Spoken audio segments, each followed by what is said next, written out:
over the last 3.5, or so years. I still can't see our stream being up. Sahil, are you sure we are live? Yeah, just refresh it. I think we are live. It says we are live already, but yeah. Let me just double check because I don't see us being live here. Give me a second. I see it. I see it. I see it. I see it. Perfect. Perfect. Perfect. So that out of the way. Right. Big up our sponsors. As always, LB attendee to get 20% off in free shipping on manscaped.com. Also, go show some love to Fanatics as well. Official partners of La Liga and Real Madrid. The link is in the description below. Also, show some love to Talksport as well. The biggest sports radio station in the world. Big up Talksport for actually, backing true football, fan football movements like us over the years. Yeah, go show their social some love. Everything on LBR, the fan cams, the previews, post matches, watch alongs are powered by the Talksport Fan Network. As you may have noticed, for people watching in, or maybe who are going to tune in later on Spotify and Apple and whatnot, we have Io on. This is Io's first pod with us. Welcome to the fam, Io. Hope you're doing well, and yeah, hope you're gonna like what we're gonna do for the foreseeable future. But yeah, about the game, I'm not sure. We need to talk much, but talk to me, Io. What's the feeling like? 2-1 win. Not pretty. We'll get into the details in a second, but yeah, tell me your initial feelings. Well, first off, Snide, thank you very much for having me here. It's a pleasure, and I really look forward to being a regular part of this discussions. And in regards to the game, I guess like Sahel said at the start, yeah, we won, but Yeah, at the end of the day, it means nothing because it's too late now, right? I mean, the second half performance was improvement on the first. We know we'd have more intensity, we had more shots, we were just going up for it. But I think at the end of the day, so it's just about pride, just salvage, trying to just not lose our pride, because at the end of the day, this game yeah, meant nothing for us. And we lost the league when we lost to Barcelona and the other day, and that's pretty much it. And I went into the game just hoping for at least a victory, and that's what I got. So I'm satisfied to that regard. Not surprised that we mhm, had to do a lot of work in terms of getting the result. I expected last minute goal, to be honest, because I think we were putting a lot of pressure on them, and it was expected. And we know we have a history of doing that, but at the end of the day, it was a good game, but it takes nothing away from the entire season, and we've not been our best at all. And I guess the game in some way sums it up. 100%.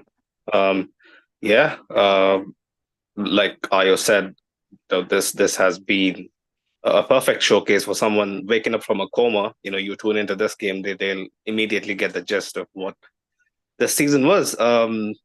You know, clueless in attack. Yeah, people running into each other. Basically just patterns of play that never resemble the one that preceded it. It's um, the less said about the season, the less said about what we try to do on the pitch, the better. But positive feelings, at least for a couple of players, we'll get into, especially Jacobo and Vallejo, who has been sort of a disaster when they've been paired together. As we saw against Alaves, this is sort of a small W for them. So I feel happy for them, and also I feel happy for Mbappe as well. Overtaking Di Stefano's record for most Liga goals in the season. Also, his persistence and hunger truly shone through tonight. I've been very critical of Mbappe, but yeah, today he was really, really, really up for it. In a game that didn't matter much, but I appreciate the desire, because most of his teammates, they just there was effort there for sure. There was hunger there, but yeah, the quality just was lacking. For most of his peers, but I'll bring in Sahil, man. Talk to me, bro. We have been doing this for quite a while, but Yeah. for a nothing game like this, there is at least a bit of pride and happiness to take away. Sure. I mean, my initial takeaway when I saw the starting 11 was Yeah. it is going to be a very chaotic game given the Mm, state of the backline. I mean, Raul Asensio has started a good amount of games this season, but he is mhm. not used to leading the backline the way he was expected to Yeah. today. And Jacobo, his previous performance against Celta Vigo, individually it might not have been the worst performance on earth, but the fact of the matter is that we conceded twice after he came on in that game. So it was Mhm. it was always going to be a nervy game for him, but he composed himself better than what I think most people would have expected of him.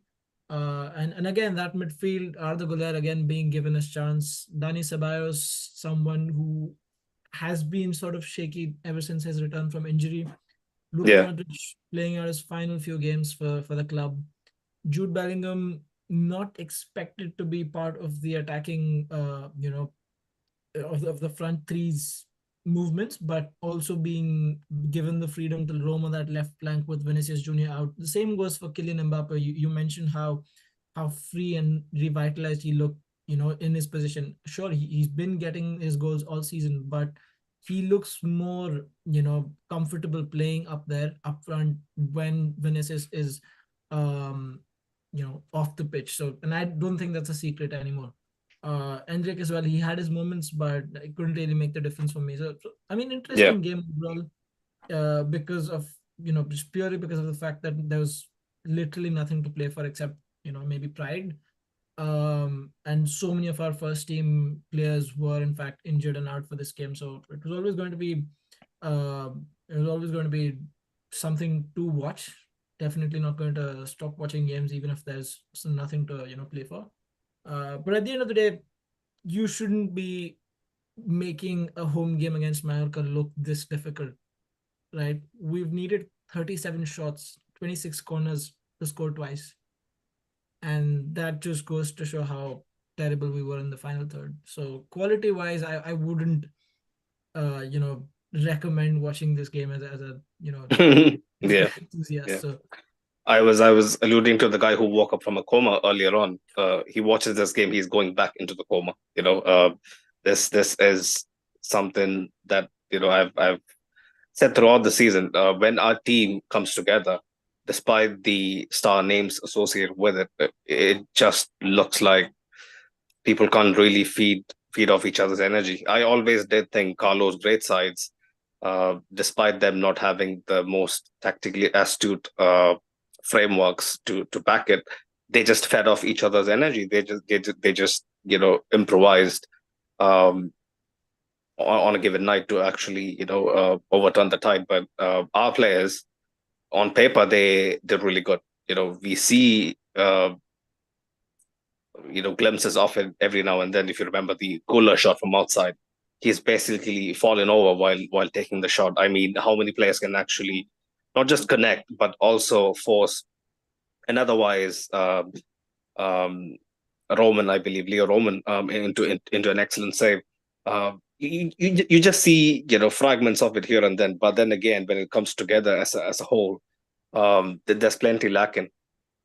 Leading the league by 7 points at one stage, and then to finally end up with 14 losses across all competitions, 76 goals conceded. That is up there with two other seasons since the turn of the 21st century. That goes to show this team, with Carlo, with the board's very passive um, transfer policy, have basically ran its course. Um, it's yeah, we should be super grateful that we didn't limp over the line and just give Barcelona the honors to tie the ribbons already tonight. We really have to thank the stars, because Mallorca basically dug their own grave. I felt like, because the 2-3 transitions they could muster in the second half, and you know to a large extent, they did better in the first half. When they actually broke through, they managed to find decent enough opportunities. I don't think Asensio and Jacobo were really added. That was characterized by the first goal. Although it's a lucky deflection onto the centre backs path. But Ayo, talk to me, man. I forgot his name. Wyan, the centre back of Mallorca, Wayante, or I think it's what? Yeah, decent finish. Did you expect that? Because me watching that Martin unfold, Valiant. Valiant, Valiant. Yeah. Right. Martin Valiant. But yeah, talk to me, Ayo. The finish was a striker's finish. I don't think the players were expecting him to actually make that dotting run and actually put the laces through it. Yeah, it was actually quite a brilliant finish. I don't even think he himself knew he was going to end up shooting the ball because I think Mm. in his mind making that run, it was probably, I mean, the way the pass was weighted, it looked like it was going to end up being sort of like a cutback into the box. Yeah, But I think the interception from, I believe it was Ceballos, sort of Sabas.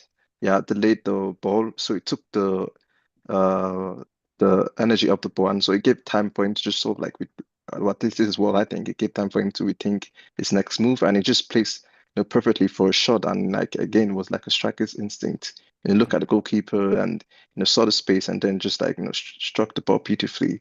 And could we have done better in the defense? Yeah, I think so because just from the general overview of the first half, I just from my point of view, it was sort of like Mm.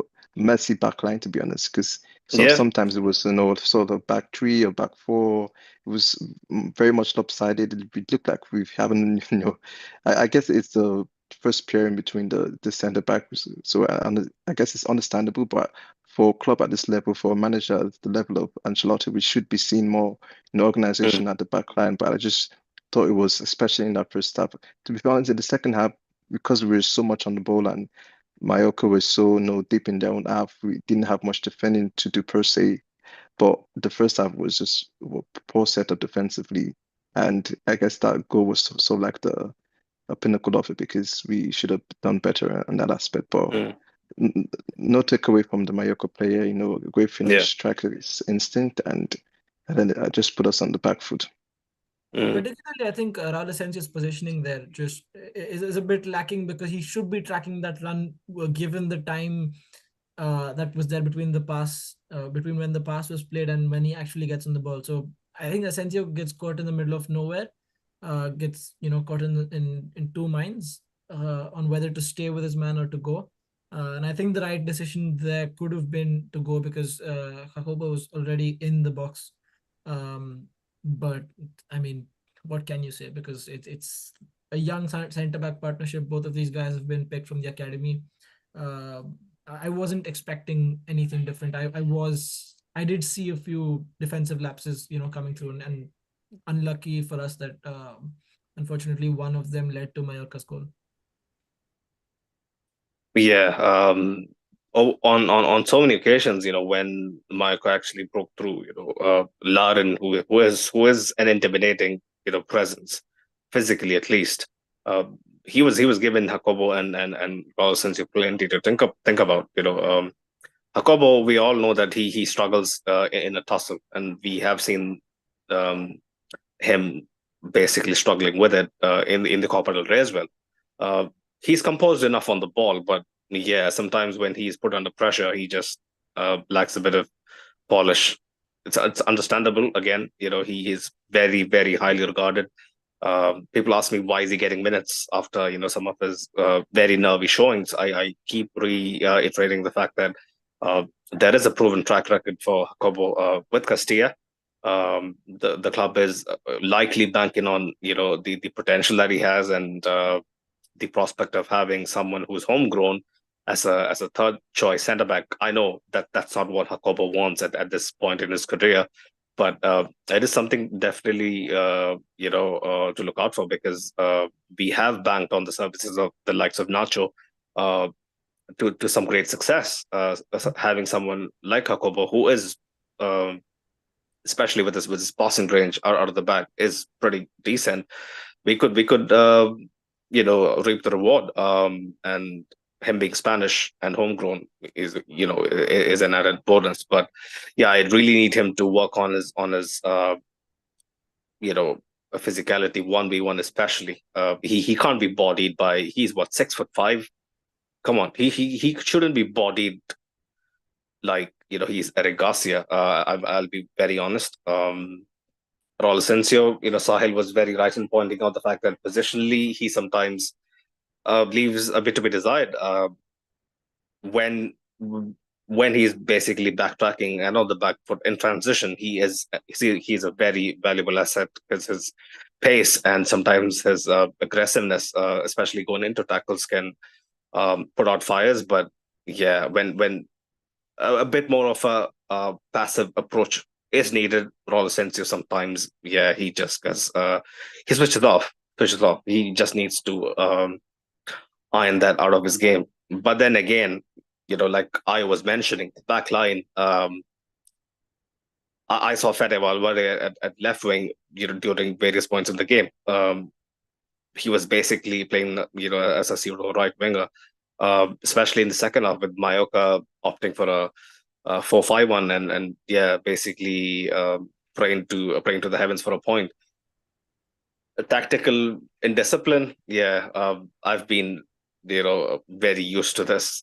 There is a lot of people on a panel, on a family at Let's Be Real, who is absolutely fed up with Carlos, the very laid back nature to setting up our team. But one thing I can really appreciate him for, again, maybe a bit too late at this point in the season, is Gola's deep positioning, and Gola being utilized as a man who can be trusted with progressing the team forward. And yeah, sometimes really, yeah, uh, helping us out of holes that we seldom find ourselves in, Ayo. Yeah, it was a very much impressive game again from Gula, especially from the second half. I believe it was 6-1, 5 key passes. He had 101 touches, and just getting in more into those central role, coming in from the right hand side, occupying those half spaces.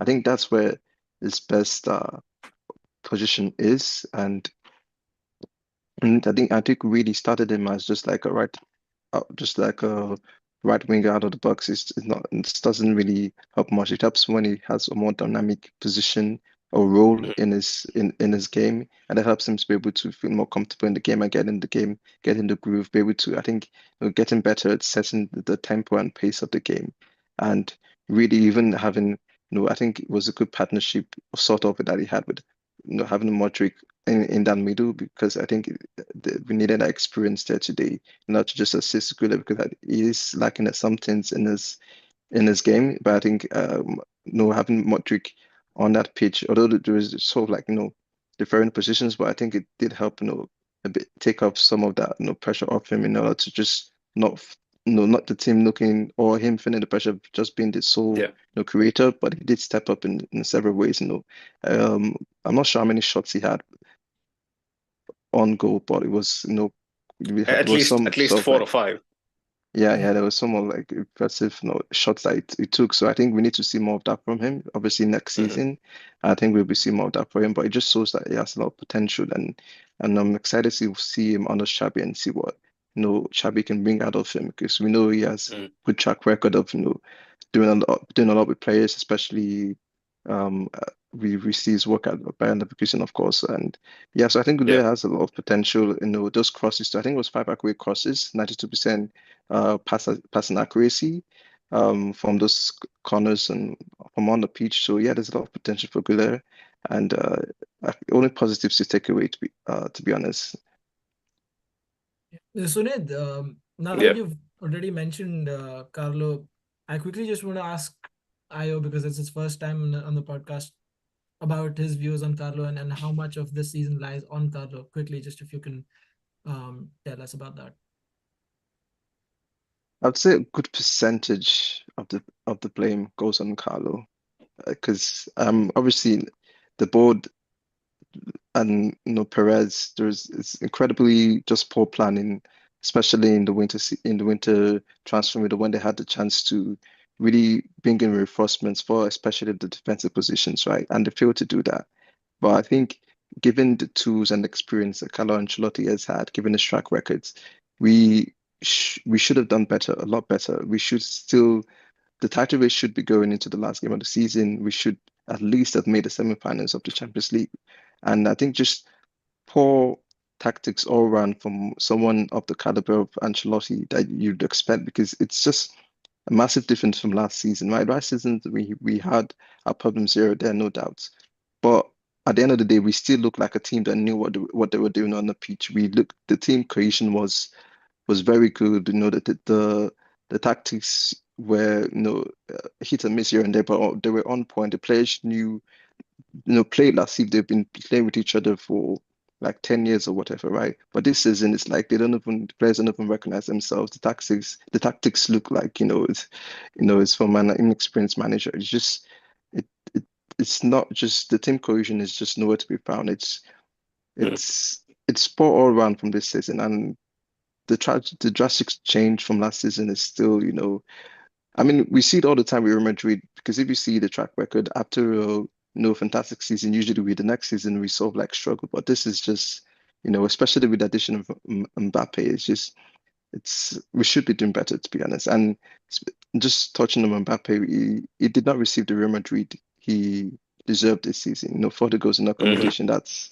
especially being in this situation. It's just incredible. And yeah, Ancelotti is. I'm glad he's leaving, to be honest. But it's like no hate towards him. He's done a lot for the club, and especially the second stint at the club. But this season is just below par, and he should be doing better. He really should. Fair enough. Yeah, I would have a lot to say, and I've said my piece at least a million times already. I still believe if Declan Rice's second free kick doesn't go in, he still beat Arsenal comfortably. But also the fact that he's missing key pieces like Carvajal, he's missing of the obvious Toni Kroos, and the insurmountable task to actually shoehorn in three left wingers into a makeshift 4-3-3. Missing key players like Militao, basically having to put together a back line that constantly keeps changing week in, week out.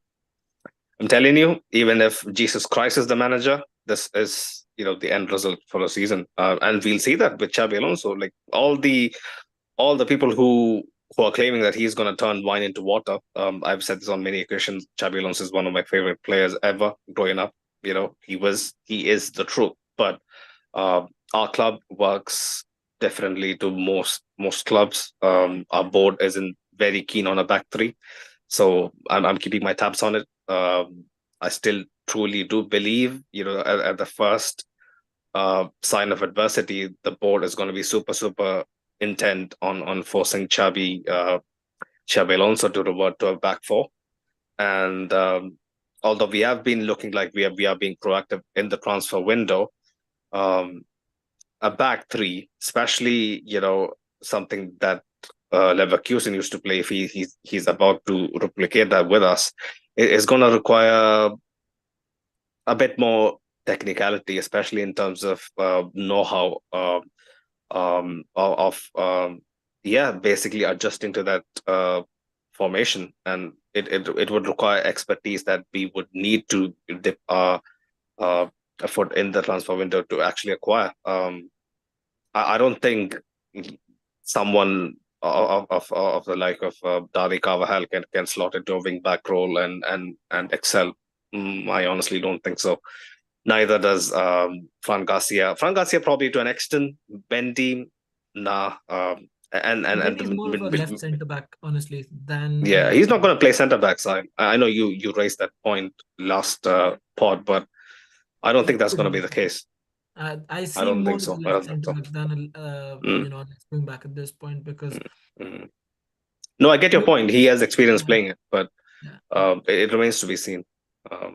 I would love to see Mendy back in the lineup. I'm a huge fan of his, but Xabi Alonso with us, It's going to take time, and like what Carlo did, he is going to be again. He's going to have to basically sit tight and do what the board wants him to do. That's the reality. No coach apart from Zidane, I don't think is going to be big enough to challenge the board in terms of signings and a clear transfer policy. Yeah, the board does their thing, and the coaches we hire, they have to basically freestyle. That's my 2 cents. So all the people who are too eager to have seen Carlos back, you're in for a you're in for a better reality, especially in Xavi's first year. I hope I'm wrong. Most of my predictions have been true. I just hope this is wrong, and we get to have a great season. But yeah, fingers crossed for sure. Coming back into reality, coming back into the present. Sile Mbappe, again, live wire, basically, knitting together whatever he could on the left, down the middle. The absence of width, especially from our front line, just irked me so much. You could spread out the play a bit more so that at least one of the people coming in from deep, running behind, has something to work with. It's basically ball into Jude's feet, walk out something. Ball into Mbappe's feet, walk out something. Being marked by 3-4 men all game. Super happy the goal came off. It was something special.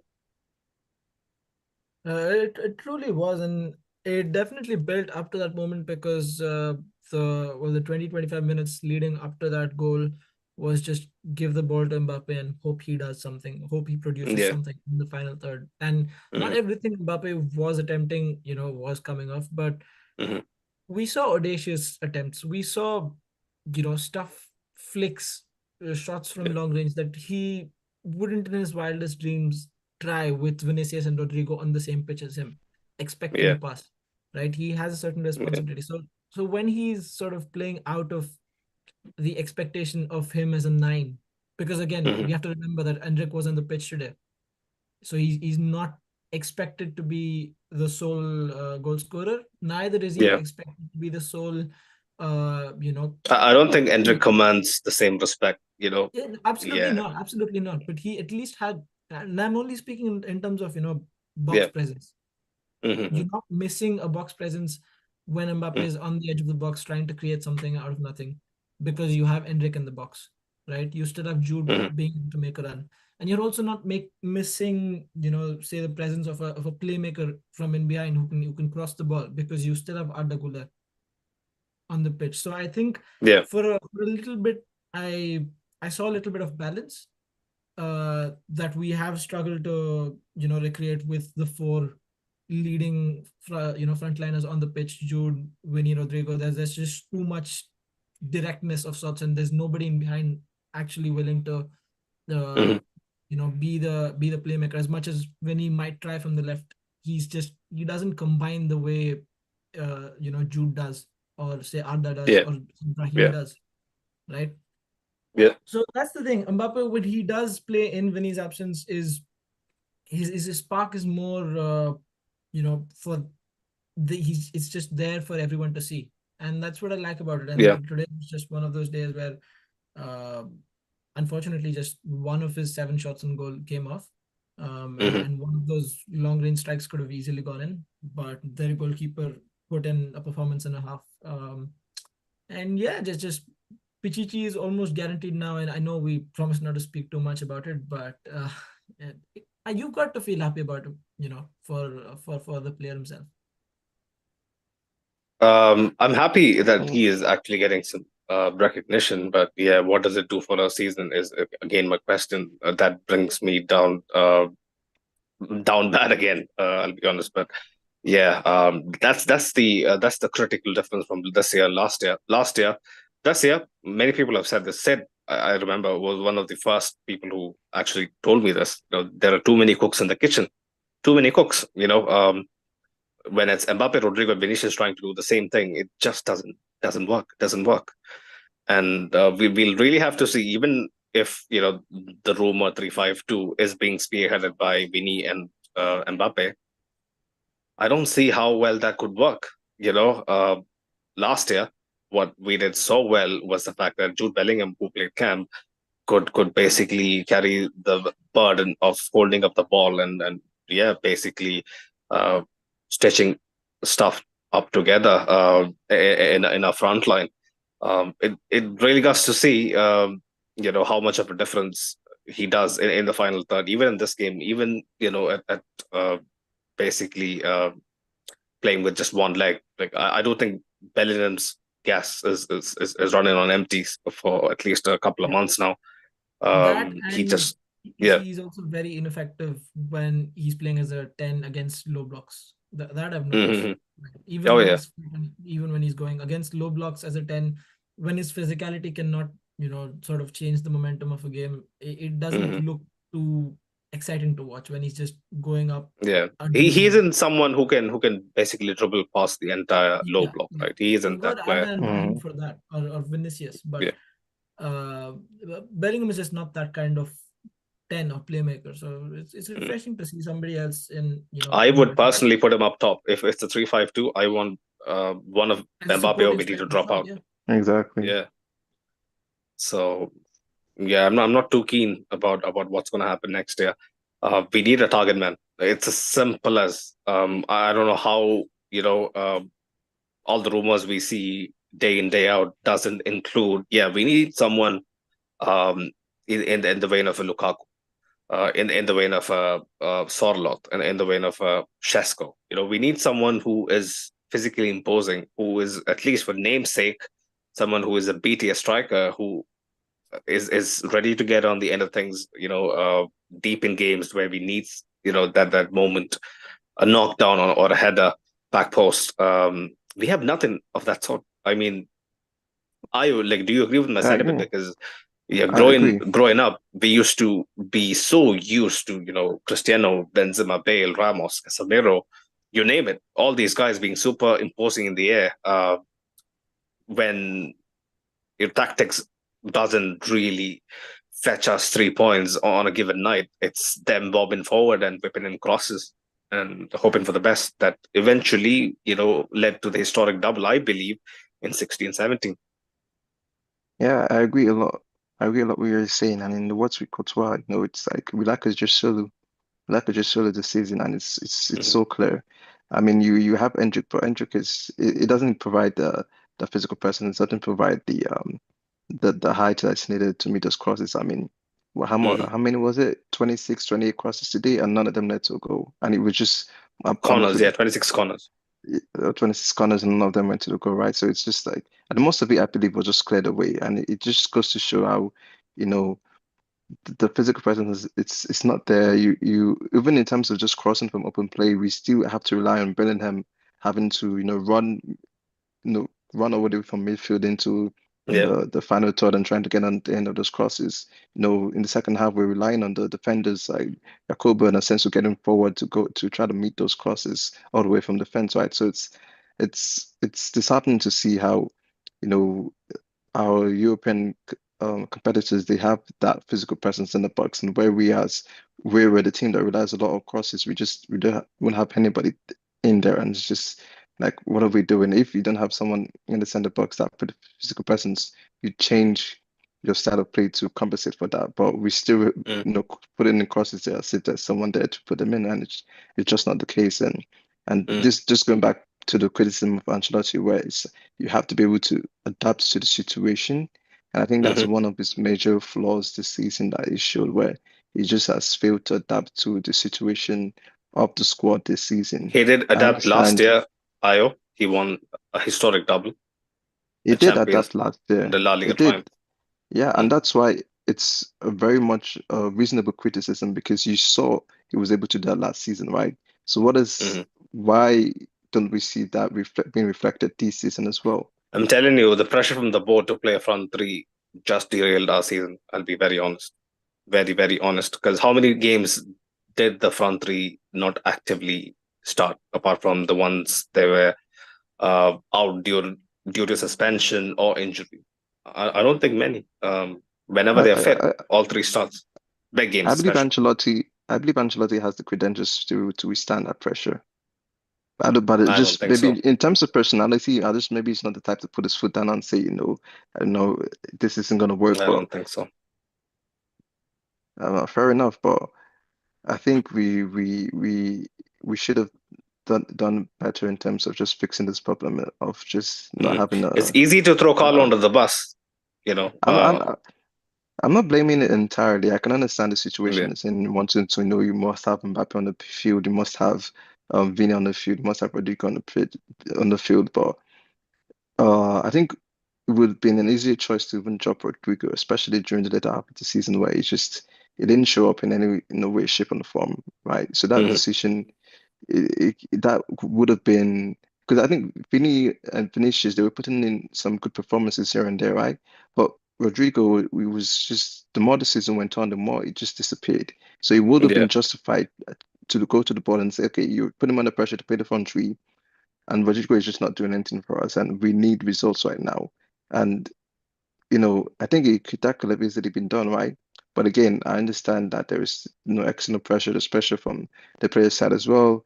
But I just think Ancelotti should be in some ways be able to break past that, should be above that because he has all the credentials. He's not just like some new manager coming. It's Carlo Ancelotti, and that's a big name in world football.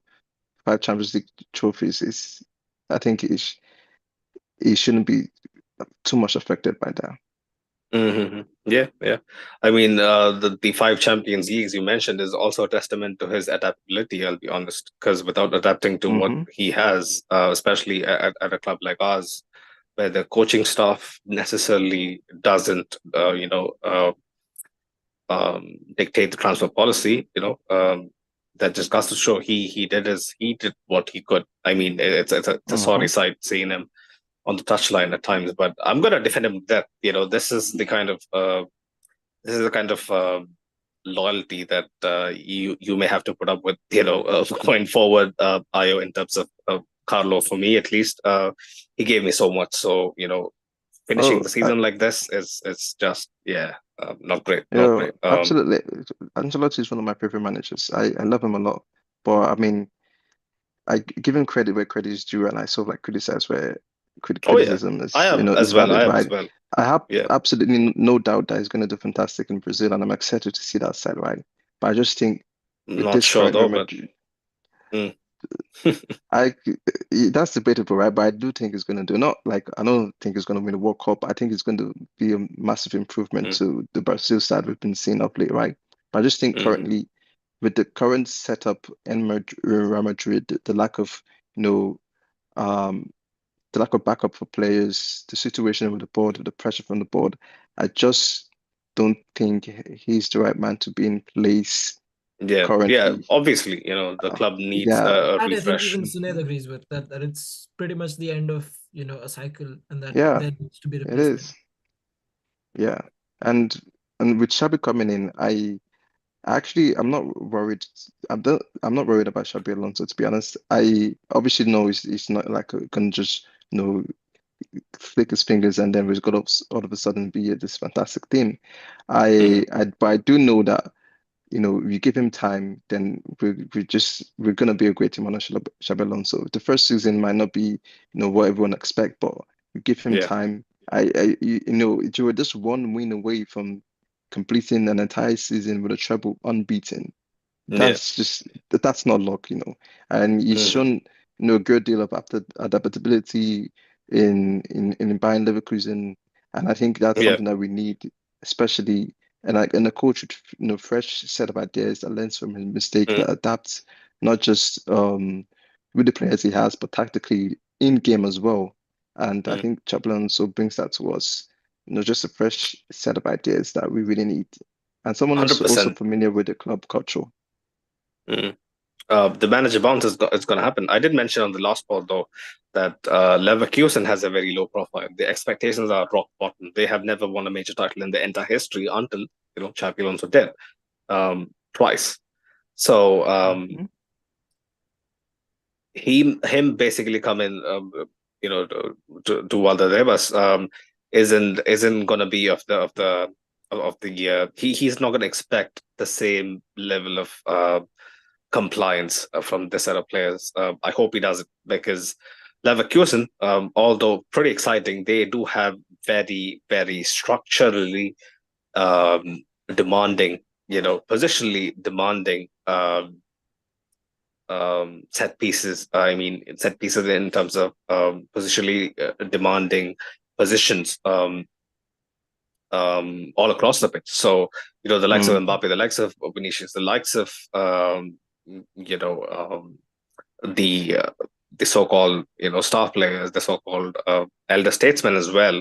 Like how rigid would they be willing to go? I know Xavi Alonso is someone who's super well respected. Many of these guys would have watched him growing up and whatnot. He's going to command respect, but yeah, I'm super intrigued to see how that's going to pan out as well. That is a conversation that we should have probably in the summer, but um we keep deviating. I know this is a dead post game, dead post match, but we still have to talk about the game a bit more. Modric, I think, had a brilliant game. Probably one of his last home games. I just hope it isn't. I just hope he gets renewed for one more year. I still am maybe a bit nostalgic. Some people may call me delusional, but I still do strongly believe that having a personality like Modric, who has been there, done that, will be a massive asset. I agree. I think Modric still has, a lot left to give.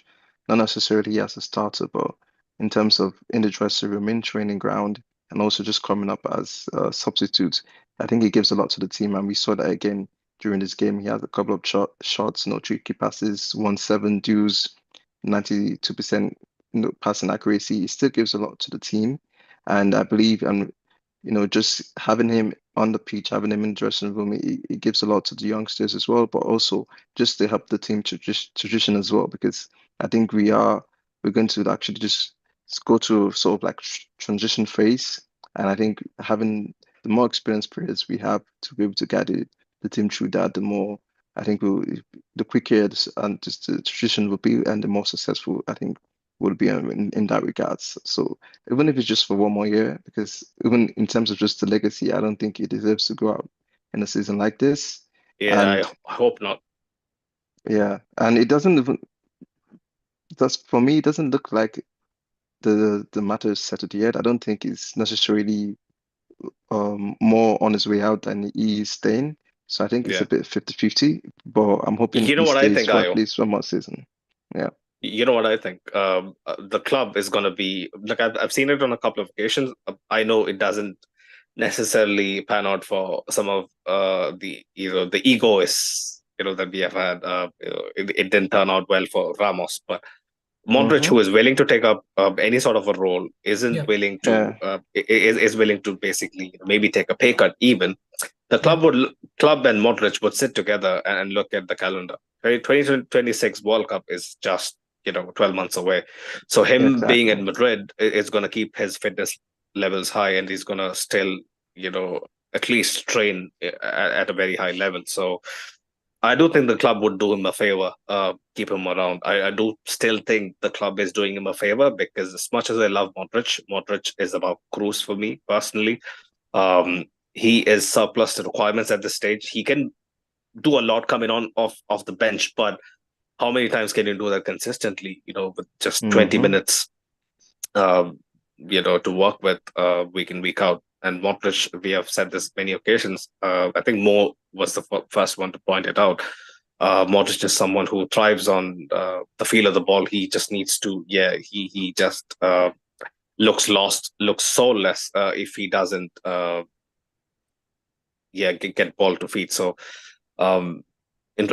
interesting to see, how that that is going to pan out as well in the summer. Yeah. Vasquez, I'm pretty sure, is gone. Again, not the Alaba probably. Maybe Xavi being the next one in line means that he stays, because I believe they had a common time at Bayern, and who knows, he might end up renewing as well. But he still have 1 year in his contract, and I hope we get rid of him for his wages. That way we'll also be Yeah. able to keep someone like Modric around.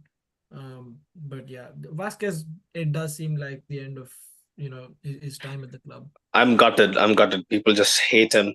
People just People don't realize, people don't yeah. appreciate this You enough, that know, he's played his entire hmm career out of possession. exactly. He's basically given up what could have been a more promising career at possibly a mid-table, La Liga side, and he could have done well at another, at one of the your Betis, your Sevilla. He could have gone there and easily been a starter in midfield out wide, and done so much more with his career. But he's just such a loyal servant to the club, I would say, that when asked to fit in to the teams, to the squad's requirements, he was there time and again, despite not being the most talented, player on the roster. He was always there, and I see him maybe not on the same, status as Nacho Fernandez, but definitely in terms of what he's given up and what he's done for They're the equal club. in my opinion. They're equal. Sure, Equal. yeah, maybe Nacho's, a little, a few levels ahead for me, but in terms of what he's actually given, not just Mhm. achieved, in terms of what he's given to the club, playing out of Yeah. position, and not necessarily wanting to be in the limelight all the time, Mhm. being able to take up all the Yeah. criticism that comes with being a bang average player and outside his comfort zone. That takes a lot, yo, at the biggest club in the world. I don't think Vasquez is a bang average player. No, If Nacho had which is why I the put it under, which is why I put it under, quotes, because yeah. that is Yeah. admittedly how most of our fan base views People him. forget again. People forget. If Nacho had the 23, 24 season as a standout highlight, I would argue that Vasquez had a similar streak for 3 years on the trot. Uh, 15, 16, 16, 17, 17, 18. We hmm wouldn't win hmm the back-to-back Champions League without Vasquez. I truly think so. Just because of his immense reliability, not just in the Champions League, also in the league as well. If you remember, he won the famous pen against Juve that Cristiano scored, I think, in Yeah. the dying minutes. So yeah, so many high-profile moments from Vasquez. I'm gonna be gutted again, to be honest. But yeah, we talk about Modric. Gonzalo Garcia missing that. I felt sorry for him. He could have actually grabbed another big winner, late winner. The Fran cross was pretty decent. I expected him to finish it, but yeah, I do think that he thought the centre back was already going to get ahead of him and clear the ball. But he is a decent player again. I still do think we should give guys like him a chance. There were profiles a bit worse than him. Latasa, if you remember, who isn't that great. But when I heard of his profile, I still remember 3-4 years ago, I was very keen on him getting some playing time with us. But guys who watch Castilla more often were a bit more skeptical. Didn't really think that there was enough quality in the likes of Latasa. Gonzalo Garcia is regarded a bit more highly, I believe. Uh, he's not that tall. He's I think a mere 6 foot, but uh, his aerial ability, I do believe, adds a different dimension to our play.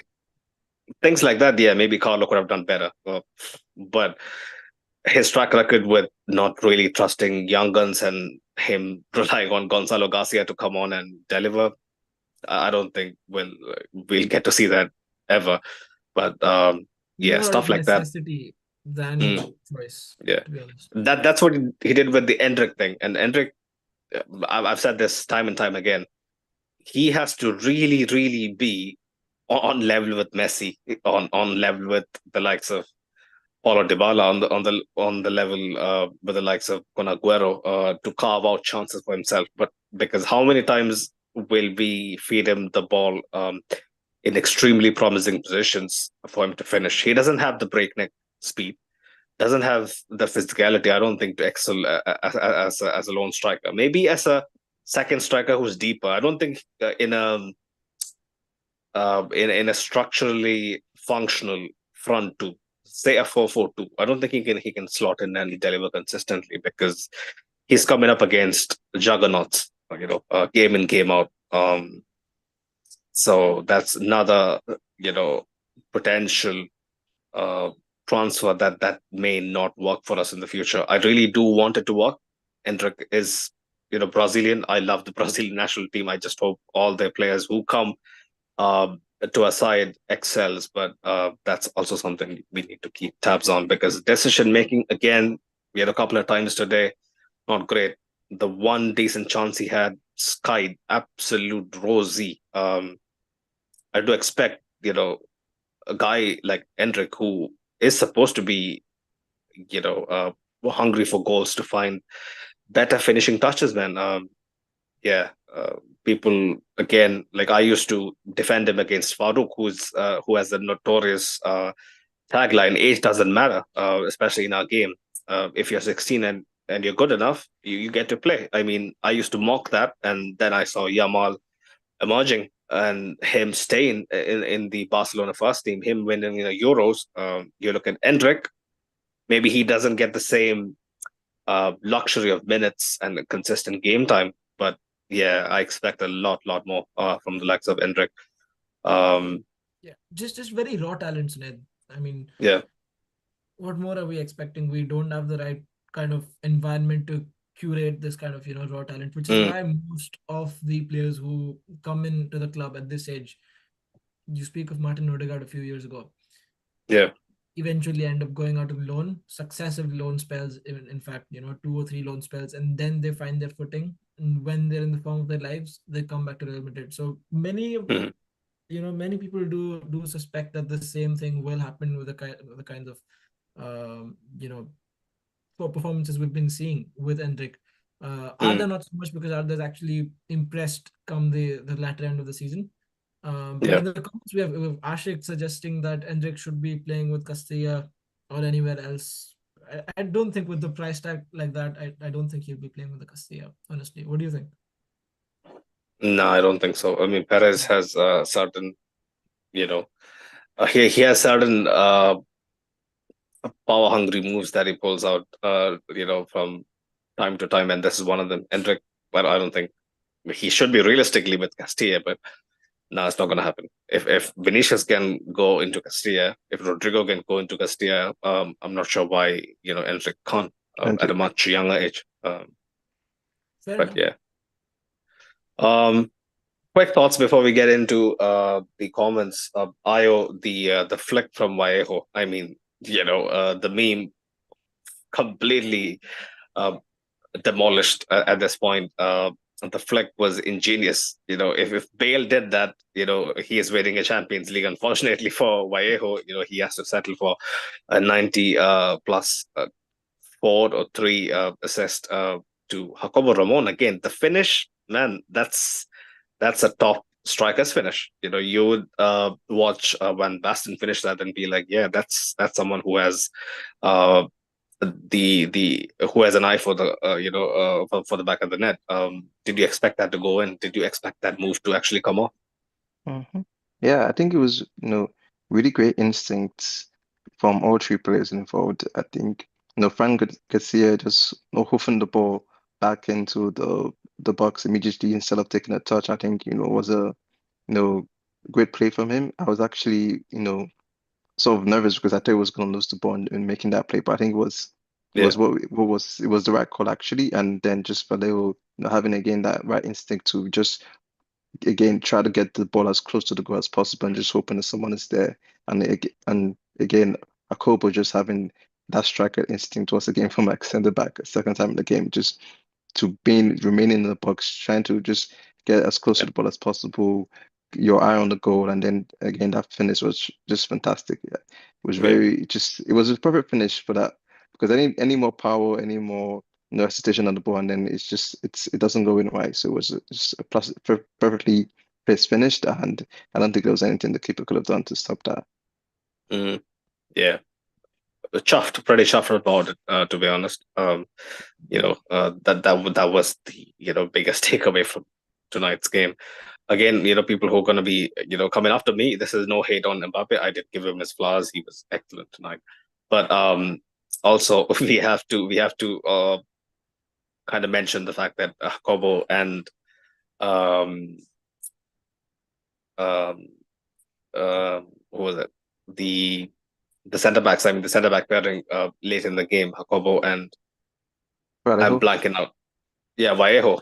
Sorry, Jacobo and Vallejo basically were caught in a pickle. If you remember the Tipo 1v1 save, if he doesn't make that, the game is literally over basically Right for us because I Yeah, after don't see a Mbappe's goal. scorer. Yeah, right after Mbappe's goal, I think. exactly. Yeah. So yeah, stuff like that, man. I'm happy that Sums they up our brushed up the save. season. Yeah, yeah, yeah. 100%, 100%. Let's get into a few of the comments quickly. Big up Ashik. Oh shit, it just vanished from my Big up Ashik was mentioning the comeback is on, baby. Watch at Barcelona.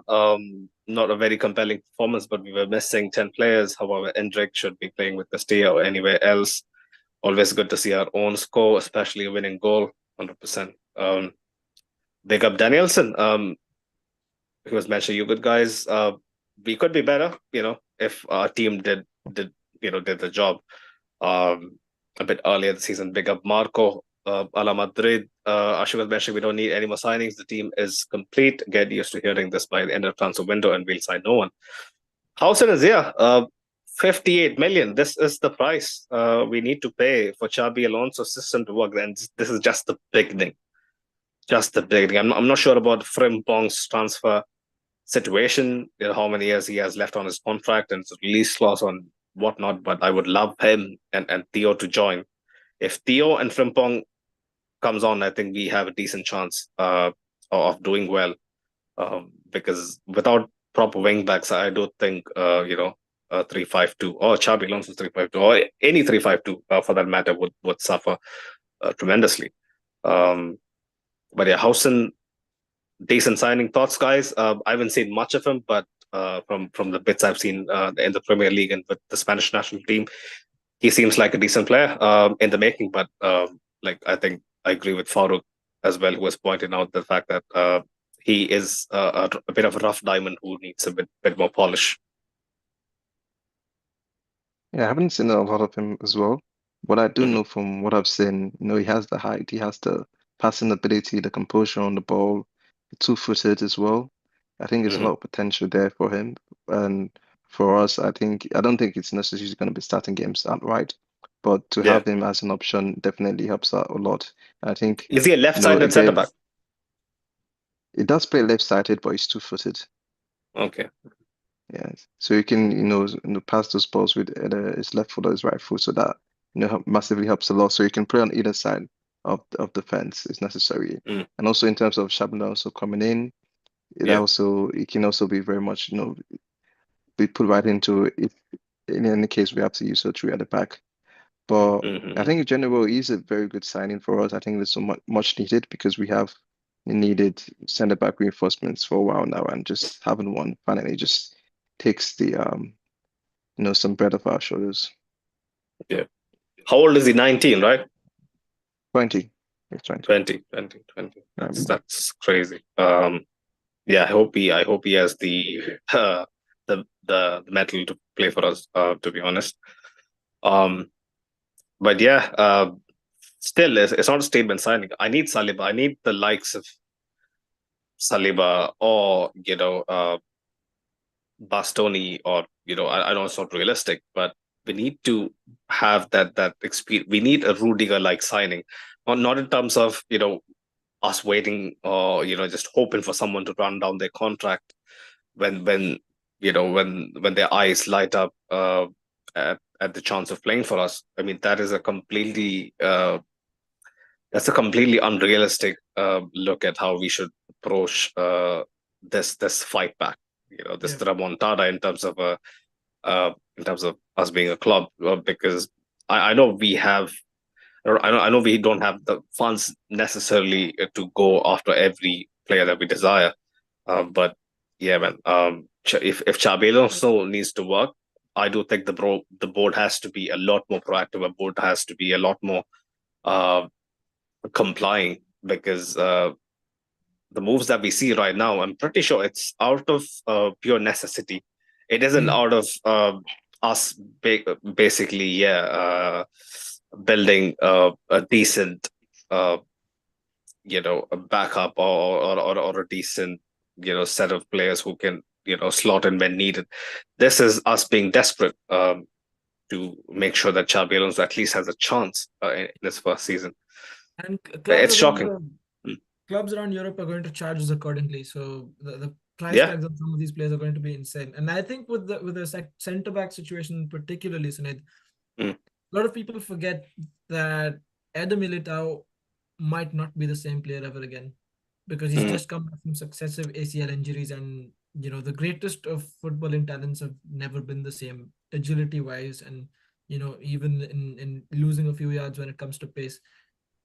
I do think he's incredibly talented, but I wouldn't rely on him to be the forefront, the leader of our central defense, going into games in which Antonio Rudiger is not starting. So yeah, that's Rudiger is also going into a new operation, right? Exactly. If I'm not mistaken. Exactly. So, yeah. Centre back situation is looking really, really, really frightening. It's like we have do we have? players, we have multiple names, but none of them fit into the role of a leader for the defense, someone you can consistently rely on. Raul Asensio is good, but positionally he can be a wreck. He can be a mess. All right. You need that elder statesman. He's not even aerially, in our back line. He's not even aerially dominant, being a centre back. Everything else about him I admire incredibly. The fact that he's actually come up from the academy is a big thing. At Real Madrid.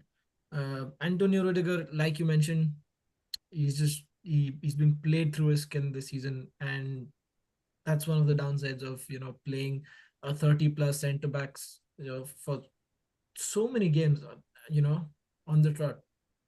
Alaba, we've already seen it. He's not reliable anymore. On his wages, I wouldn't even keep him at the club. Militao, again, the thing I mentioned. So if we do want to play a back three, then we need at least 5 reliable centre backs. And 2 or 3 of them have to be top tier world class players. Yeah, it's not going to be easy. I'm telling you. Like you said, the premium being charged on every player that we might set our eyes on is gonna basically. I guess we bided our time on all those free agents for a reason, right? For a time like this. But I don't have high hopes, I'll be honest. Right. Ashik, with the more optimistic take, he was mentioning every player on earth that isn't been born yet will be linked to Madrid, but we'll sign nothing, we'll not even sign a pylon. Right. He was also mentioning build the team around Arda, has the vision, high IQ, and can only get better. Vinny, Rodrigo, and Hendrik use the money to sign the players we need. Vitinha should be top of the list. PSG loves us, so easy. Yeah, Vitinha is gonna fetch easily 70 odd million. I don't think we're gonna be that keen to work with PSG. PSG loves us. You know why PSG has a good relationship with us? So the Emir of Qatar, who is actually the owner of PSG, he's a Madrid fan. Oh yeah. Really? Yeah, I've heard that. Oh wow, that's the first time I'm hearing that. Yeah. Interesting. I've heard that before because during the Mbappe saga, I used to hear a lot of that. But again, it's Nasser Al Khelafi, and his ego, I don't think is going to let us get anything easy. And they are a top side at this moment, at least in Europe. Absolutely. So why would they ditch a project? From what I've watched, Vitinha is pretty much the heartbeat of that system that So he would be gutted to let a player like that go. Ashu was mentioning the one thing that you don't get at Madrid is time. Xabi may get some time based on his history with us, but it's never a guarantee. That's the thing, how many seasons would people wait? This is an Arsenal. Marcus was mentioning the amount of shots and chances created we have tonight. The game was massive. Why today and not the El Clasico last week? That's a good question because Barcelona and Mallorca are completely opposite sides. Mallorca has the fourth least goals scored or something in the league. That's how bad they are. And Barcelona, I'm pretty sure, top of the list in terms of goals scored. So yeah, there you go, my friend. Right up, guy says Real Madrid. Arda had a good game. Mbappe 40 goals, decent return for him. He also says Xabi, Trent, Hausen. Yeah. Uh, Again, the Trent equation. Let's see how that pans out. He doesn't have the physicality or the positional awareness or just game intelligence to play wing back. You need a certain fearlessness to actually play that role. It isn't easy. I don't think Trent is built for it. But let's see. Asha was mentioning Brazilian players today are living off of the legacy that legends left behind 20 years ago. Today's Brazilians are best average. They're not what they used to be, just a name, brand, not quality. Yeah. He was also mentioning we are terrible in aerial play. How many corners from other from other were just plumb for the taking. Imagine Ramos, Benz, Cristiano at the end of those corners. We don't have the aerial threat anymore. We badly need those kind of players. But where are they going to come from? I don't know. None of our wingers are physically important. They don't have the height. Um, so Mbappe is probably the worst footballer in the air, to be honest. So yeah, we just need someone like a Wood, Yeah. or someone like who. Yeah, why would Chris Wood, drop his nice cozy striker spot at Nottingham and come here.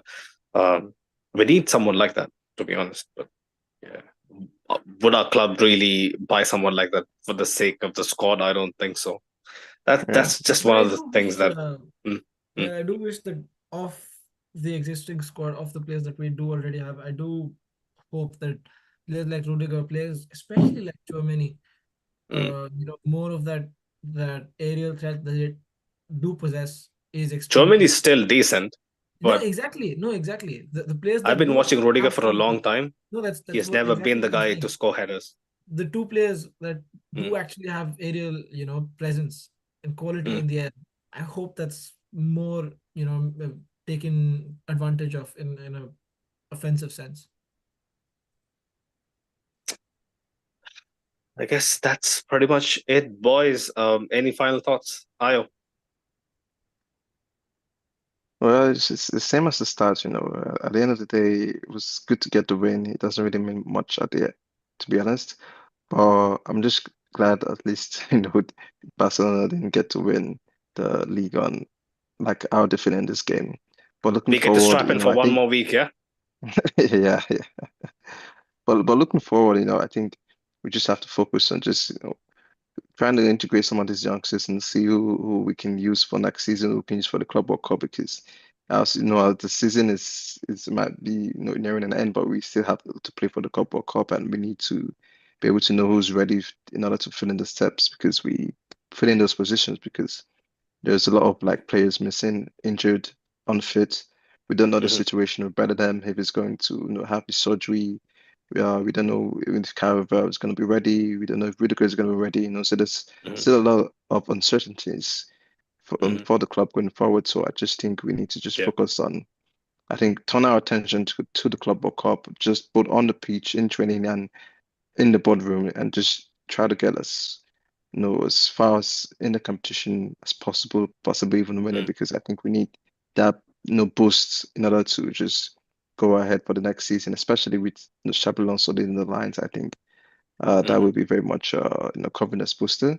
So yeah, just overall overall, thoughts on the game was it was the usual Real Madrid we've seen all season, and just not much to take from it And the season blood, right? and the season. Pretty much. Sahil, over to you. Yeah, I mean, like Ayo said, there's really not much to take away from the game. We started in a worrying, uh, in worrying fashion, but at this point of the season, I have stopped worrying when we do that sort of stuff. Yeah. So it's not really surprising anymore. And then obviously towards the end, we up the intensity because you cannot lose in that fashion at home to Mallorca, because if we do, then Carlo might not even make it to the last game of the season.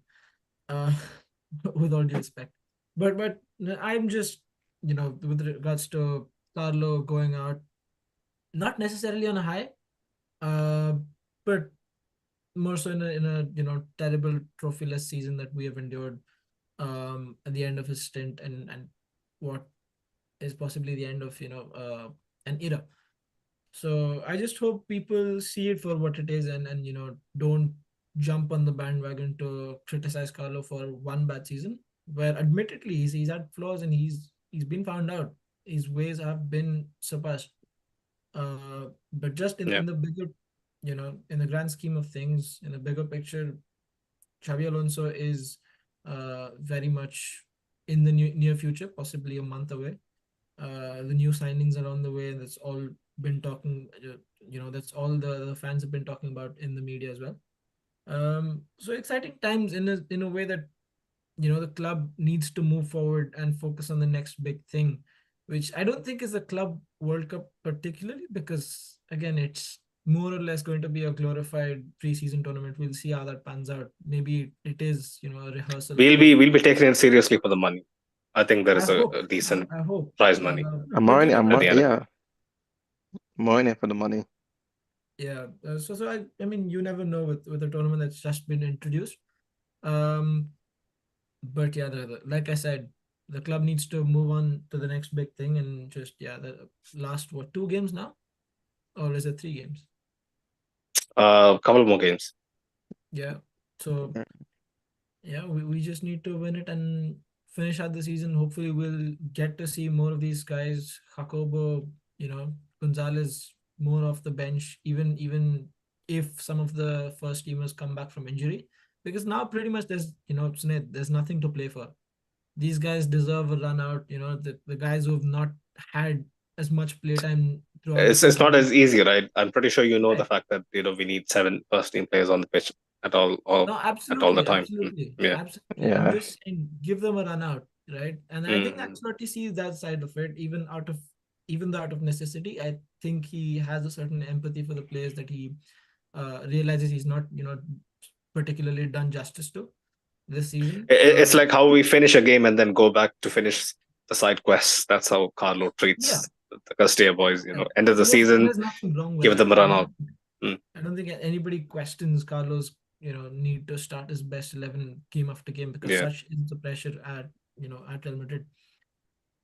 But yeah, those are my thoughts. There's very little to say about the game and more to say about Carlo, the club's project, and the club's future. Mm. Yeah, I saw that Asensio might be probably injured. With he when he the cameras panned to him on the bench. I think there was some strapping on his thigh or something. So Yes. I just hope he's okay. How many more injuries are we going to take? Carlo was mentioning maybe Vinny might be back, Brahim might be back next game away at Sevilla. I mean, yeah, get us a win. That's all that matters. If we can prolong that noise pollution um, from Barcelona for a week more, it'll be great. But yeah, like what Sahil said, what Ayo said, Club World Cup, I guess. The only thing to look forward to. And for the first time, I think, not just for the media, for everyone in general, because the amount of people who are just relishing the downfall of a team is crazy. It's just crazy. Yes.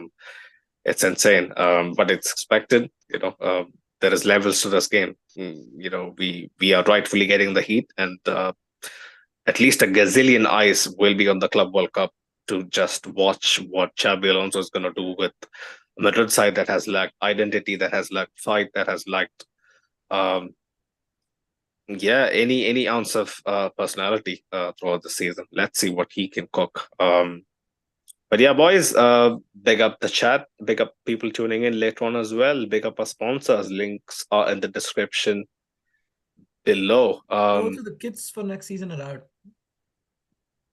Are Oh, they they are? officially out? Yeah. Not officially, but they've been leaked. So Oh, leaked. Yeah. Huge fan of the away kit, but yeah, the home kit, not so sure. Third kit, not so sure. I'll have to take a look at those. I haven't seen them yet. The home kit is the 2009 remix, basically. yeah. 9-10 remix. Dark blue away kit is the 2012-13 away kit, I believe, or the 2010-11 away kit. 2010-11 third kit, I think. I'm getting it all mixed up. The dark navy with green stripes, I think. I don't think it has green stripes this time around, but yeah, it's kind of rehashed, but it's a nice throwback. But the blue, the third kit is kind of super bright kind of blue, which I think has a slight shade of the blue 13-14. 13-14. Yeah. The Cristiano goal against Galatasaray. Yeah, that's what that reminds me of. But yeah, not great. I'll be honest. We need to go back to orange blue. that combination wins us the Champions League, or even the goal. We need to get back to those, because I don't think these kits has much luck riding on it. But yeah, I'm just a superstitious guy, to be honest. Go on, Sahil. No, I was just, again, the same thing Ashik mentioned about black stripes. Oh, did he say it? Oh, yeah. Yeah. Right. Ashik was also saying the Emmet told Mbappe during the World Cup final trophy ceremony that the world thinks I'm not letting you pursue your dreams, but I want you to chase your dream. Thanked them and wished them the best at Real. Is this true? I haven't read this before. I can neither confirm nor deny. I have to go back to the country in 1 week. So. You got to ask the Qataris, right? Yeah. Fair enough. But yeah, big up our sponsors as always: Manscaped, Fanatics, and obviously Talksport Fan Network. I shall say, but yeah, thank you, Ayo. I think you were pretty brilliant for the first time, because I wish I was as composed as yourself in my first spot, and as always, Sahil, it was a pleasure. Hopefully, next season and next week, we have at least decent game to talk about. But until next time, boys, Ala Madrid. Ala Madrid. Thank you for having me.